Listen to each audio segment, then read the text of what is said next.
want to slow you down. Okay. This talk is about measuring delay and reporting delay in routers. Obviously, packet delay is an important metric. It's important for real-time applications. And if you're in charge of a network and there may be SLAs relating to delay from one end to the other, then that's important for you as well. Obviously, building block of end-to-end delay is delay in an individual router, and that's what I'm talking about here. Now, if we wanted to try and measure this using active probing, we'd be in trouble because it's very difficult to get an accurate idea of what's happening inside the network with active probing. Passive would be extremely expensive. You would have to have infrastructure on input and output interfaces. So really, this is a case where we'd like to have the router itself report delay statistics. The problem is, at the moment, there's essentially nothing reported, nothing measured, and nothing reported about this. So the aim of this work is to take that situation where we have essentially nothing and to be able to report not just some average delay, but in fact quite rich information about delay. The problems are basically, how can we first of all measure delays inside the router, what statistics should we take from them, and then how can we report them back? The background to this work is we have a fully instrumented router with a GPS synchronized hardware measurement on all input and output interfaces. So it's a very complete set of data, billions of packets, terabytes of data, and we get to monitor almost 100% of that. I'm going to focus on an access link. The access link being controlled by a customer, they have the right to drive things up to higher utilization levels than might otherwise be the case, so we can see more interesting delays there. Here we have this OC3 link on the right-hand side. That's the output link, and it has 4 inputs. The main ones are 2 OC48 links, which carry about 50% of the traffic each. And we see we can match the packets, again, almost 100% packet matching. So we really have an accurate handle on what's happening here. We need to be able to understand how the delay builds up as a packet traverses the router. First of all, there's the store portion of the store and forward router. Actually, let's not worry about that. We already understand it, so we don't need to model it. Next step is the packet goes through the front end of the switch and across the fabric. We're going to model that in a simple way as simply a packet size dependent constant. And then the output queuing, that's the queuing and the serialization in the output buffer, we model that as a FIFO queue. So we have this very simple model. Front end is just a simple delay, and the rear end is just a FIFO queue. Very simple, but let's see how it performs. The black dots are measured delay values, and this is what the model says. So it doesn't look bad. Looking over a much longer time scale, here we have a busy period. What we're looking at here is essentially the router delay build up as a function of time. It goes up and up as the router builds up, as the output queue builds up, and then drains off afterwards. We're seeing about 5 milliseconds there.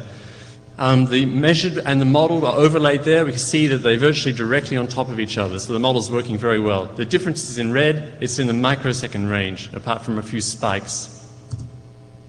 So we can get a handle on delays through the model. What should we measure about them? Well, the key is busy periods. A busy period is simply if there's a packet going through the system's busy, and if there isn't, the system's idle. By focusing on busy periods, we get a key advantage because in this study we were able to timestamp packets and the beginning and the end of the router. But of course, normally we can't do that. But it turns out that in busy periods, if you're inside a busy period, you don't have to worry about that initial delta thing at the front of the router. You can just focus on the output queue. And measurements of output queues are possible in routers. For routers which implement active queuing management, you can access that, so we can measure this. The other reason is, of course, busy periods, basically all the action is happening inside the busy periods. Here's an example of one. Again, the gray curve is the busy period. It builds up from 0 as the buffer builds up and the output buffer reaches a peak, amplitude A, then goes down. We could measure those, obviously the durations and amplitudes of busy periods are one important thing to look at, and we could do that. We could, for each busy period, collect a single value, and we could come up with histograms of the amplitude that corresponds to the worst delay in a congestion episode, or histograms of durations of these congestion episodes, and we could discretize these and export them. But we'd like to do more than that. We'd like to care about busy period shape. So what is the shape? We see here literally the shape of that grey curve. That red curve is an alternative shape, a kind of an extreme case, which would correspond to all the packets arriving right at the beginning and then just draining off after that. Basically, almost any curve you can draw there in between the grey and the red, or in between the grey and the bottom, is a possible busy period for exactly the same duration and exactly the same number of packets, but a hugely different delay performance. For example, if we want to imagine if the delay reached a certain level L, and we were interested in knowing how, over what period of time did the congestion, exceed that level L? What's the duration of that congestion period? Clearly, the shape of the busy period is going to determine that. Different shapes will give you different answers. If we model the shape of the busy period, a simple triangle, we can actually predict that. And now we can compare that simple prediction against the reality as a function of that congestion level L, and we see we can do fairly well.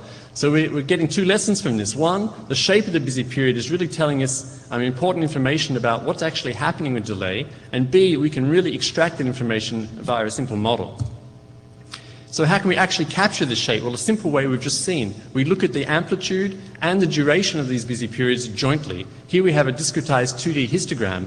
Basically, in the top right of this picture, we're looking at busy periods which are long in duration and also large in amplitude, like the picture you saw before. Whereas on the bottom right, we're looking at busy periods which are less likely, that's why it's in white, less likely, long ones which stay very low amplitude ones. Basically, this picture tells us what kinds of busy periods are likely and which ones are not likely. So how can we report this? The idea is everything is busy period based. At the beginning of the busy period, and we can measure that because we can just see when the queue starts to build up at the output interface, we timestamp the beginning of that.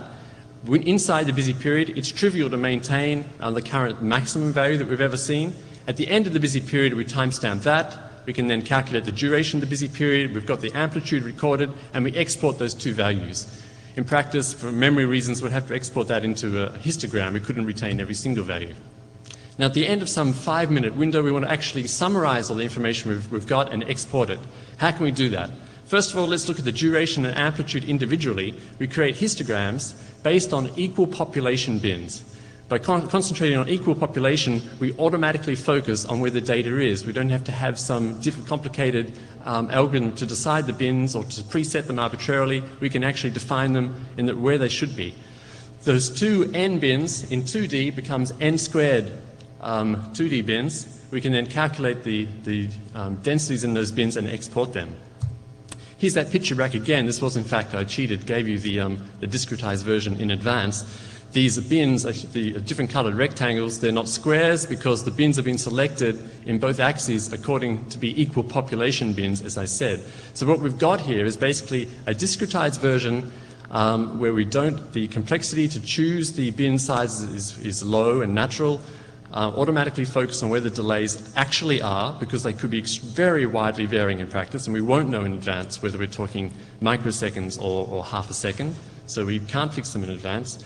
And it's this extremely rich picture. We're not just going from nothing to giving, say, average delay. We're going from a picture which, as I showed you, is rich enough so that we can get basically everything we'd ever wanted to know about delay performance. So the conclusion is we have a model here for a through-router delay. These delays can be measured by the router. By focusing on busy periods, we can get this extremely rich vision of what's happening with delay.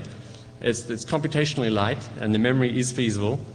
And then we can, basically with this 2D histogram, we can get answers on durations of busy periods, durations of congestion episodes, amplitudes of congestion episodes, and we can even, in post-processing, if we think of new metrics that are important that we didn't think of originally, we actually have a hope with the data we collected, as I showed you, to calculate or estimate what those metrics would be, because it's such a rich description.